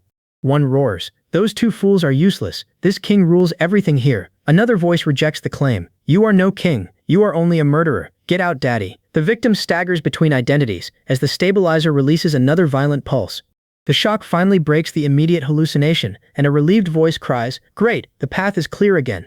The stabilizer nears failure while the hunter commits his full force to the trap. Both enemy formations finally stand exposed within transmission range. I hold the signal until their retreat routes close, then trigger the prepared stage. Yes, the time is ripe. Begin transmission now.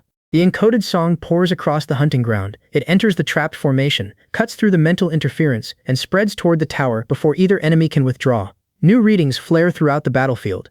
The stabilizer continues falling, but the hidden counterattack is already active. I lock the channel at full strength and keep the transmission moving through every surviving relay. As my prepared song enters the battlefield, the hunter recognizes the new signal immediately. He looks toward the advancing force and laughs. "Little boss, restraint finally fails. Your hidden move enters the field at last." Predatory pressure sweeps across the battlefield as the hunter releases his answer. The hunting domain expands beyond its former boundary, enclosing the troops, the stabilizer, and every route toward the tower. Distorted walls rise between advancing units. Communication breaks into fragments, while soldiers disappear behind shifting barriers. The domain marks each fighter as prey and begins restricting movement. Through visual sharing, isolated groups appear across my tactical display. I reinforce the transmission and search for a path through the distortion. The hunter means to crush my signal, exhaust the stabilizer, and harvest the strongest survivors before anyone reaches the tower. Surprise breaks through. This thing can block that angel's hymn? The answer comes immediately. It can block the hymn, but there is more than one enemy outside. The device contains a one-time high-frequency mental pulse and a receiver pulse. Its purpose becomes clear. If the saint's attack is too intense and you get hit, the pulse detects abnormalities in your brain and releases a powerful shock to wake you. It may hurt, but it can save your life. Before the battle, I finish explaining the emergency pulse and leave one detail deliberately hidden. The soldiers study their devices, but none can identify the signal's destination. I close the case and laugh. As for whoever receives the warning, everyone will discover that answer later. Inside the hunting domain, the hunter feels his suppression weaken unexpectedly. He stares at the soldiers breaking free and blurts, "What?" Disbelief turns into fury. How can you possibly break free from the dual suppression of the survivor refuge and my domain?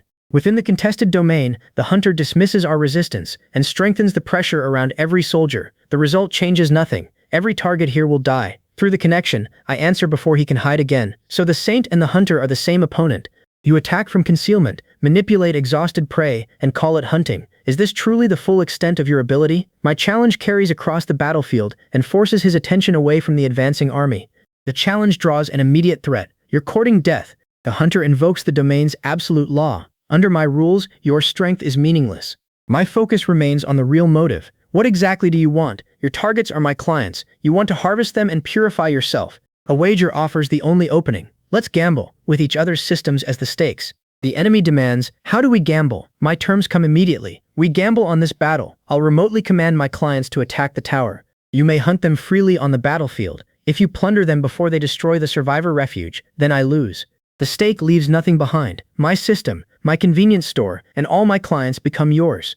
Inside the domain, the hunter explodes with laughter when he hears my wager. He surveys the wounded clients and mocks the offer. Little boss, madness has taken you. Your strongest clients are already half dead. What valuable stake could possibly remain?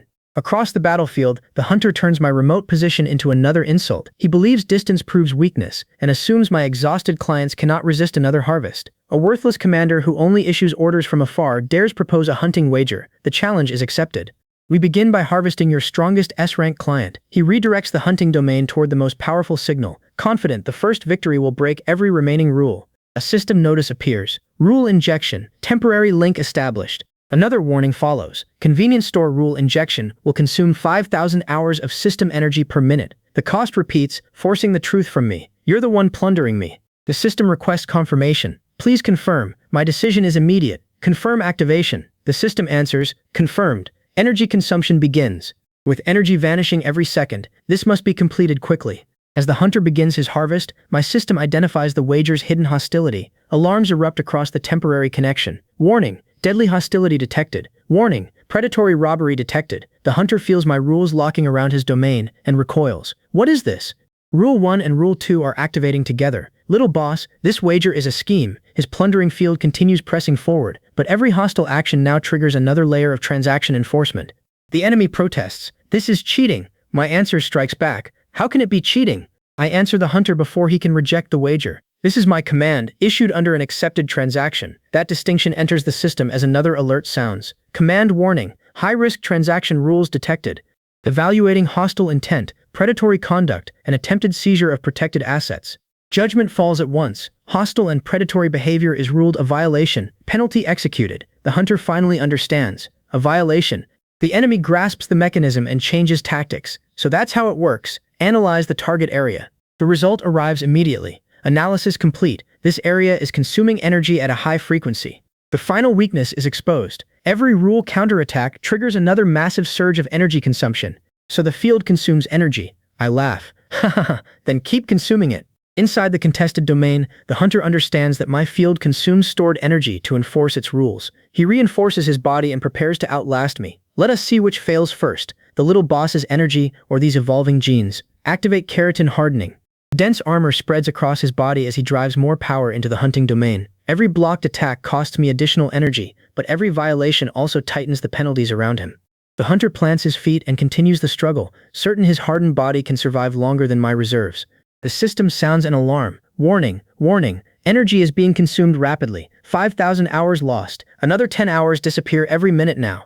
The energy counter drops by 10 again and again as flames engulf the car. I shout, damn, damn, damn. Even an 810,000 yuan Bugatti cannot possibly withstand this kind of inferno. The enemy blurts, this guy is crazy. Drew, Noah, Joan, are you three really just standing there and watching the show now? I assure them, under my rules, you're all invincible now. I cut through the battlefield's confusion and redirect every available weapon. Ignore that lunatic. Turn around and unleash your strongest firepower against the tower. Brothers, move quickly and destroy its defenses now. Across the battlefield, my order passes from command units to every artillery position. Targeting systems rotate away from the hunter and lock onto the tower's foundation. An officer confirms the coordinates, then issues the firing command. All firepower units aim at the tower base. Fire continuously and crush every visible defense. Heavy guns, launchers, and energy weapons discharge together. The first barrage tears through the outer structures, while the next wave strikes the same weakened section. Shockwaves cross the square, forcing both attackers and defenders toward cover. The tower's shield flickers under the concentrated impact, but the army keeps firing before it can recover. Through visual sharing, I mark each surviving energy node and send corrected coordinates to the artillery. The enemy sees the barrage converge and curses, "Damn it, we're too late to stop them now." As the tower's defenses absorb the barrage, I turn the hunter's own strategy against him. He wanted both forces exhausted before collecting the remains. Now every weapon continues draining the structure he needs intact. I send the challenge through our link. You wanted everything worn down first. Then keep watching while we wear this tower down completely. The artillery answers with another concentrated volley. The system screams, "Warning! Warning! An extremely high energy impact is detected." The impact breaks through the defense. System rules forcibly breached. Executing emergency energy countermeasures. Energy consumption 150,000 units. A curse bursts from me. What the fuck? When the system reports the staggering energy cost, the attacker only laughs and presses harder. The tower's shield bends beneath another impact. 150,000 units? That number changes nothing. The assault is not finished yet. Come on, withstand the next strike. Another wave of power crashes into the failing defense. Someone realizes the danger. Damn, that madman is doing it again. Across the battlefield, panic spreads as the hunter prepares another reckless move. A commander refuses to let the army lose momentum. He points every surviving unit toward the exposed core and shouts, "Ignore him. There is no time left. Attack the core and commit every remaining weapon." Shatter the betting game before the enemy recovers. Artillery crews fire without waiting for cooling cycles. Assault teams push through falling debris and strike the weakened foundation at close range. Energy nodes rupture one after another, causing the tower's shield to collapse inward. The hunter tries to redirect his domain, but my transaction rules keep him trapped inside the wager. With the final defense broken, the combined barrage reaches the central structure. A system announcement cuts through the explosions. The designated survivor refuge target has been destroyed. Structural integrity has reached zero. The system delivers its verdict. Key fails to complete the plunder within the time limit. The betting game is over. The defeated gambler recoils. Key failed. No, impossible. You cheated. The system answers. The loser will be stripped of everything, without exception. Inside the collapsing wager, the defeated hunter refuses to surrender his system. He gathers every remaining asset and forces them toward one final predatory command. Activate all retained assets. Begin force devouring immediately. His system tears open the temporary link and attempts to consume my transaction authority before the penalty can strip him. black energy floods through the connection, carrying stolen abilities, stored genes, and fragments of previous prey. I feel the intrusion strike my system from multiple directions at once. The hunter sacrifices damaged functions to strengthen the attack, treating his own system as fuel. Around him, the hunting domain fractures, but every collapsing section pours more power into the forced devour. My rules identify the action as another violation and begin seizing the invading assets. The two systems lock together, each trying to digest the other before the wager completes. Warnings cover my interface faster than I can read them. The hunter believes his plunder authority can consume any foreign structure, while my system treats every stolen fragment as property surrendered by the losing party. The contradiction prevents either side from disconnecting. Energy surges through the battlefield, and the remaining soldiers retreat from the unstable center. Through the noise, the hunter repeats the command and drives the last of his reserves into the link. The system immediately alarms. Warning! An unknown high-risk system intrusion has been detected. Within the forced connection, the two systems collide and reject each other's structure. Warnings overlap without pause. Energy structure conflict detected, forcing communication between systems. Communication has failed. Restarting the exchange. Warning, warning. The link convulses as both systems attempt another incompatible transfer. The overload threatens a complete crash. Damn it! Hold on, you're overloaded. Don't crash at a time like this. Then the system stabilizes. Devouring complete, the plunder system has been successfully digested. After the plunder system is finally digested, my system begins calculating every absorbed reserve, stolen gene, and remaining asset. The interface stabilizes and announces the last phase, settling all recovered energy and completing the final account. The total appears, 2,800,000. I've won. King, you're truly my great benefactor, the system announces. System upgrade is complete. The upgrade reveals a new permission. Key permissions unlocked. Area rules unlocked. The regional rule host can project convenience store transaction rules into any designated area at no cost. The larger the area, the weaker the effect. When the new regional permission appears, I laugh at the advantage it gives us. Transaction rules can now cover the battlefield without draining another payment. I turn the unlocked authority toward the Forbidden Origin Tower and address the enemy behind it. No cost remains. Jordan, the rules are ready. Are you prepared for the final assault? Can you solve it? The answer, solved. The Forbidden Origin Tower's shield is completely gone. From now on, my regional rules cover the square before the tower. With the square covered by my regional rules, I extend protection across every allied position. The battlefield is still lethal, but hostile actions now trigger immediate restrictions and penalties. I send the order through visual sharing. Within this barrier, none of you will face fatal danger. My rules will protect every recognized client. The general offensive begins now. Advance into the tower and destroy all remaining resistance. The army reforms and charges across the exposed square. An officer curses. Damn it, Jordan, that madman sealed all the garbage from the first two laboratories together. When the officer reports Jordan's combined monstrosities, I refuse to delay the advance. Whatever waits inside that tower, every unit continues forward. Launch the all-out assault now. Through visual sharing, I track every breach and redirect the fighters before the enemy can surround them. A heavy position opens on the right. Chad, hostile fire at 3 o'clock. Suppress that position with every heavy weapon available. Mechanical units then break through the opposite line. I switch feeds and warn the exposed flank. Joan, the mechanical force on your left has crossed the defense line. Turn immediately and stop its advance before it reaches the artillery. Both teams react as new targets appear across the shared display. At the tower entrance, the assault force reaches a sealed gate covered by overlapping power lines. An officer strikes the controls and reports, "What? The gate will not open. Too many energy nodes are reinforcing it." Through visual sharing, I identify the gate's darkest section and trace the artillery line above it. Drew's main gun already has the correct elevation, but the armor conceals the true weak point. I mark it directly on his display. Drew, bring the main gun onto that target.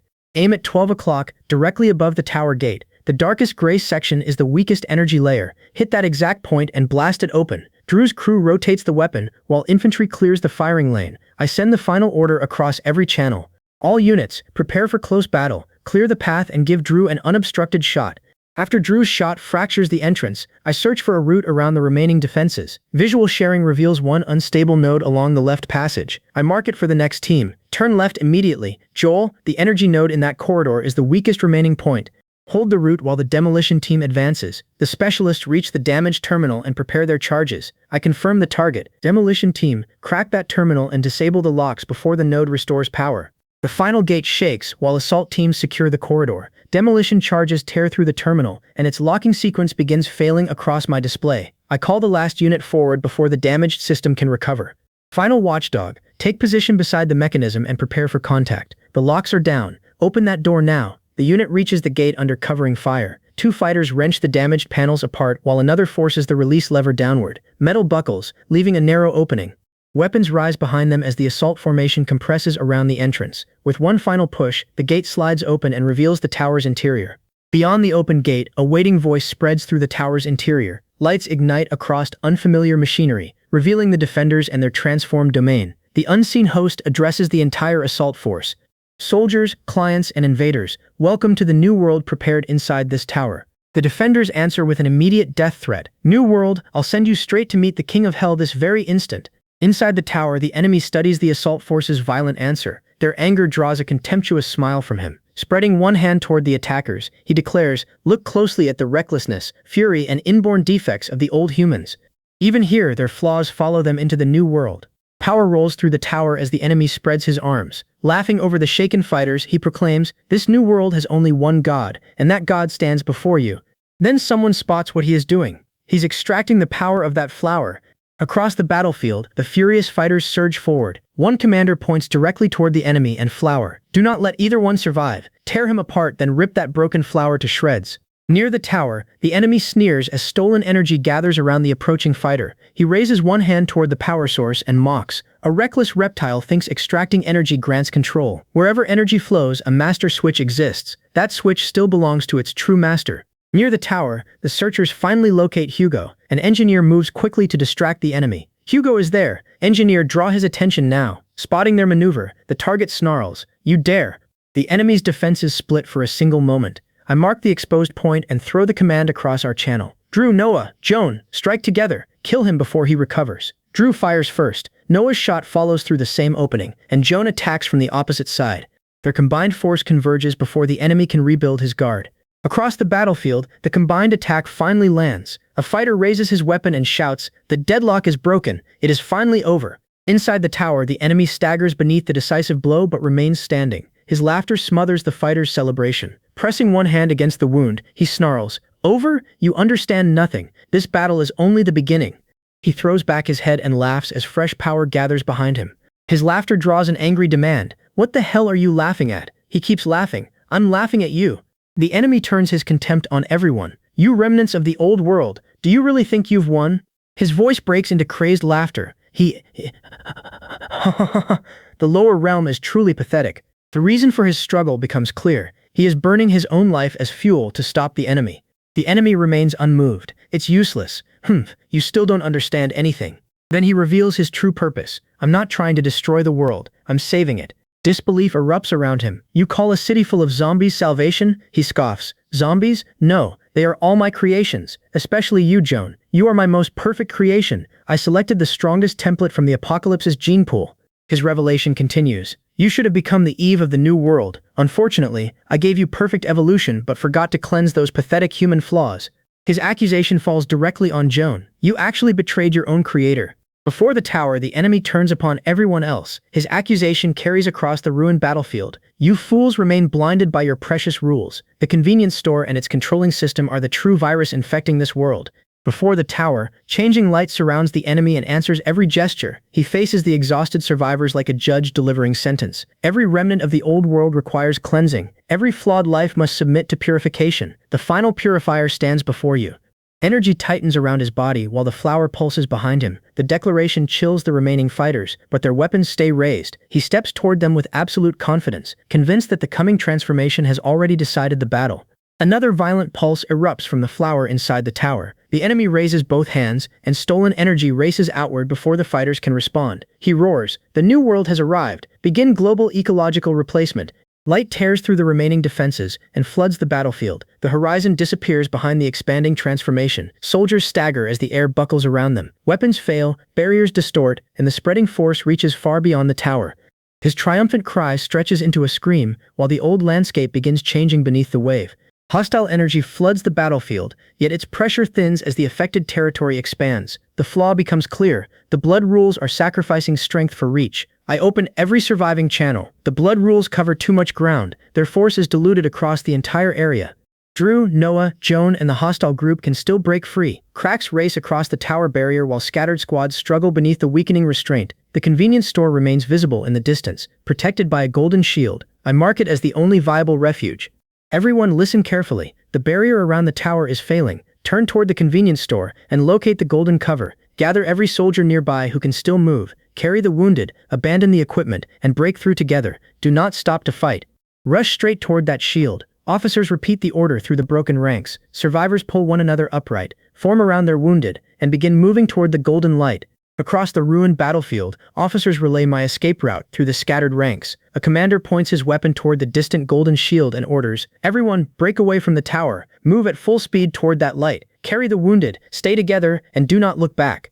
Beyond the tower, survivors stumble beneath the golden cover. Exhausted soldiers count the people who escaped. The enemy's presence appears to vanish behind them. One survivor finally lowers his weapon. "That bastard is gone. We actually survived." Relief passes quickly through the crowded refuge. Some fighters collapse where they stand. Others search the battlefield for missing companions. For one fragile moment, everyone believes it ended. Then the Purifier's voice rolls across the world. It reaches the shield without losing any strength. The survivors fall silent as the message continues. The old world has now been purified. Its defective order has finally been erased. Only one virus remains within the new world. The declaration destroys their brief relief. Soldiers raise their weapons again despite their exhaustion. The golden cover shudders under another distant impact. Nobody knows whether the enemy truly disappeared. Nobody knows what his final target might be. From inside the convenience store, I feel the threat closing around us. His words make the answer increasingly obvious. The remaining virus is the system protecting everyone here. That means the Purifier's war is not finished. He has simply reduced the battlefield to one final target. The system interrupts with an urgent warning. World-destroying energy impact detected. Maintaining the shield is rapidly consuming energy. Watching the energy vanish, I curse. Holy crap! I only got this energy a few hours ago, and you're burning 350,000 every second. The scale of the correction is absurd. Aren't you a correction program? How wrong is this world? I make my demand. Give me permission. The system reacts. Global Ecological Replacement Error Correction Program detected. Final permission activated. The system confirms the breakthrough. Final permission granted. World trade unlocked. The energy display resets inside the convenience store. Empty segments blaze to life until the gauge reaches its limit. I grip the counter and shout, "Holy crap, the entire energy pool is full." Another system notice follows. World trade permission activated. Energy consumption has changed. The system offers one relief before another warning. You can stop losing health. Warning. Order shield structure damaged. Remaining integrity, 15%. The good news barely matters. Holy crap, I can't lose health anymore, but the shield is still going to break. The shield shudders again, leaving no time for another ordinary solution. I focus on the newly unlocked permission and command. System, open world trade now. The interface responds immediately. A trade interface fills the store, while destruction pounds against the shield. I scan the useless inventory and throw up my hands. What am I supposed to trade with the entire world at a time like this? Cat food? The answer strikes me as the trade screen waits beneath my hand. Ordinary merchandise is never the true commodity. This store trades in rules, obligations, and the order binding every bargain. Another impact shakes the golden shield, but I keep my palm on the interface. Now I understand.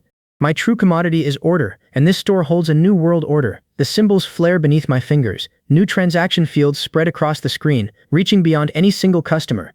I choose the store's governing rules as my offer, and the system begins calculating their value for every life it can reach. The Purifier's transformation presses against the shield, while the global trade interface expands beneath my hand. Every reachable life appears as part of one impossible transaction. I lock the offer onto the spreading energy and declare, "Now I initiate a trade with the entire world." Power erupts through the store. Shelves shake, windows blaze, and the golden cover flares brighter than the sky. The transaction races beyond the battlefield, crossing ruined districts and distant refuges at once.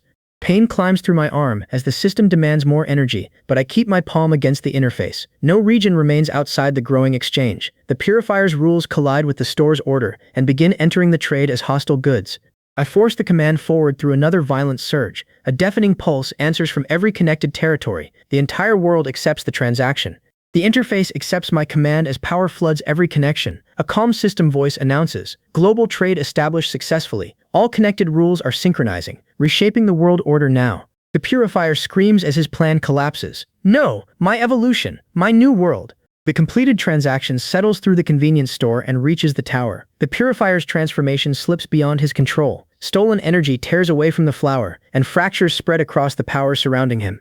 I keep one hand against the glowing interface, while his accusation returns through the rules he unleashed. Every attempt to erase the old world now carries a price. Every life marked for purification becomes a party to the trade. I address him through the global connection.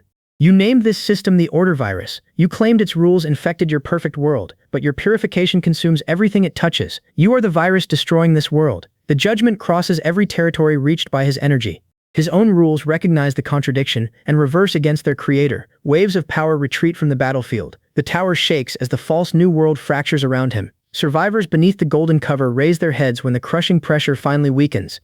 I hold the transaction steady while the last hostile rules collapse. One final pulse rolls across the ruined horizon, strips the purifier of his authority, and restores the order he tried to erase.